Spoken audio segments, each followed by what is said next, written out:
Welcome again to Joe Stunner Boxing. George Liddard is, he's flying at the moment. I mean, he's a young fighter. What is he, middleweight? And he's just scored a fantastic win over AARON Sutton, who came in with 19 wins, 3 KOs, and only 1 defeat. Defeat was on points.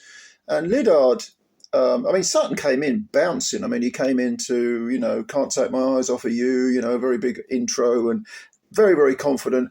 But he wasn't at the races against Liddard. George Liddard's only 22 years old, from Billericay in Essex. Where's the old West Ham logo on the side of his shorts? So we know where he's pinned his colours to the mast, hasn't he? But he was taking on a very good opponent. And this was a 10-rounder. George with this win, is now 12 wins, 7 KOs, no draws, no defeats. And he looks like, for a 22-year-old, he looks like a big, solid middleweight. This guy's going to probably be a super middle in about 5 or 6 years' time. But he's got plenty of work to do at middleweight. Sometimes, as I've said before many times, it's how you go about your work that matters. And George Liddard dealt with a very capable opponent in AARON Sutton very, very well. I mean, AARON's now 19 wins, 2 defeats. But he can come back. He's 27, so he's not ancient. And he came out, looking the part, AARON Sutton, moving a bit, stood a bit too much in front of Liddard, but looked very confident. And then suddenly he hooks very, very well off the jab, George Liddard. I think it might have even been a triple jab. And then he switched it into a hook, hung the hook off the jab, landed bang on Sutton's jaw and put him over. And Sutton, you talk about bad chins. This guy hasn't got a bad chin. He just got caught slap bang on it.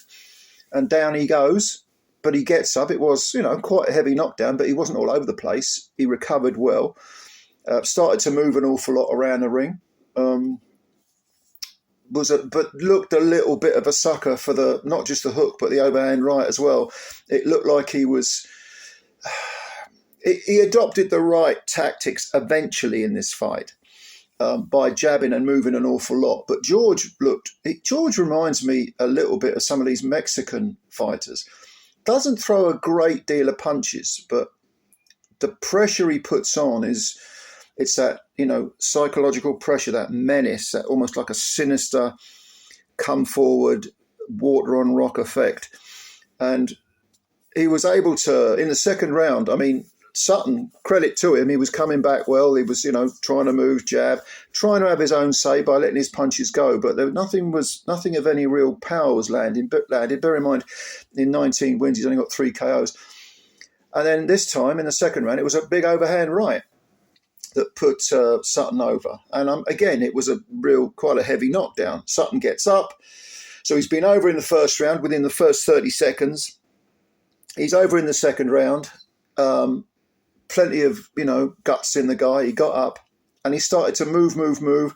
Maybe George was looking for the one big wallop again, a bit too much, because in the third round, I felt Sutton was, even though there was always the air that Liddard could clip Sutton again and put him over, there was some very good movement, some very long jabs from Sutton. The power was lost by the time they reached Liddard, and some of them weren't even connecting.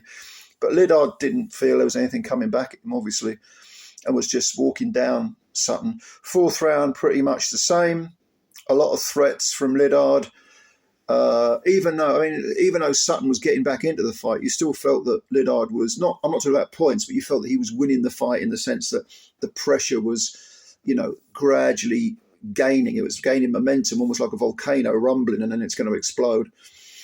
And then in the fifth round, another very big right hand. His punch selection, Liddard, is very, very good, and he's very accurate. If he has a fault, it might be that he doesn't fire enough punches. But, this was a 10-rounder. Maybe if it was a firefight, he'd let his hands go more. I don't know.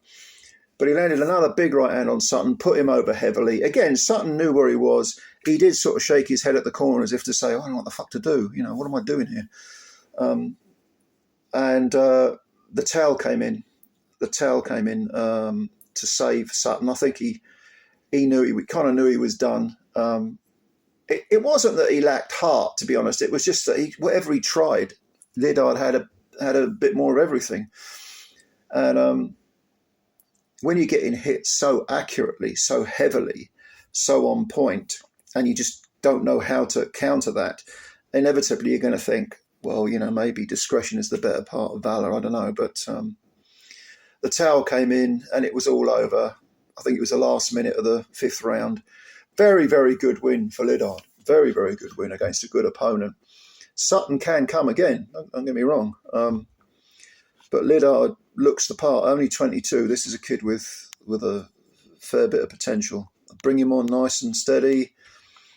I don't see a reason why he can't, he can't do some damage, certainly at European level. I mean, my opinion, British, Commonwealth, European, go that route. You don't need to really fast track it that much. On the other hand, you don't want him getting stale. He needs challenges. I think I left I did a review of one of his fights. Was it against Ilunga? And I said that Ilunga was pathetic and, George had nothing to beat. And George left a comment, I think, underneath the video saying, well, I can only beat what's in front of me. That's absolutely true. It's absolutely true. I wasn't having a pop at George at all. I think he's a very, very good prospect. I'm looking forward to seeing how his career unravels. Not unravels, but that's the wrong word. But you know what I mean. How it pans out. There you go. That's a better phrase. So well done, George Liddard. Bad luck to AARON Sutton. Both guys, these domestic clashes do provide excitement and entertainment. And, we've got another one to come tonight, which is the rematch between a certain Mr. Johnny Fisher, Bosch, I believe is the phrase. And who's the other? Oh, yeah, Mr. Doncaster, the Doncaster De La Hoya. Dave Allen. What a name, Doncaster De La Hoya.